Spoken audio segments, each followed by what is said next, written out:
அல்லாஹுடைய தூதர் ஸல்லல்லாஹு அலைஹி வஸல்லம் அவர்களுக்கு வாழ்வு சிரமமாக இருக்கும் நேரமெல்லாம், சிரமங்களால் அவர்களுடைய வாழ்வு இறுக்கமாகும் போதெல்லாம் அல்லாஹுவை அழைக்கக்கூடிய பிரார்த்தனைகளில் மிக முக்கியமான பிரார்த்தனை இது.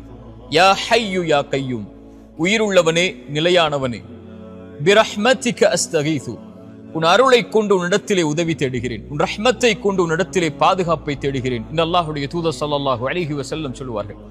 ஏன் அல்லாஹுடைய தூதர் தன்னுடைய சிரமமான நேரத்தில் அல்லாஹுவை அழைக்கும் போது அல் ஹை அல் கய்யூம், நீ உயிருள்ளவன் நிலையானவன் என்று அழைக்கிறார்கள் தெரியுமா? குர்ஆனில் அல்லாஹ் ரப்புல் ஆலமீன் அவனுடைய மகத்துவமிக்க வசனங்களாக பதியக்கூடிய வசனத்தில் ஒன்று ஆயத்துல் குர்சி, நாம் அறிந்தது. அந்த ஆயத்துல் குர்சியில் அல்லாஹ் அவனுடைய தன்மையில் மேன்மையான தன்மையை கொண்டுதான் அந்த வசனத்தை துவக்கம் செய்கிறான். அல்லாஹுல்லதி லா இலாஹ இல்லாஹு அல் ஹை அல் கய்யூம், அவன் உயிருள்ளவன் நிலையானவன் என்று அல்லாஹ் ரப்புல் ஆலமீன் அவனுடைய மகத்துவமிக்க வசனத்தில் அல்லாஹ் கூறும்போது அல் ஹை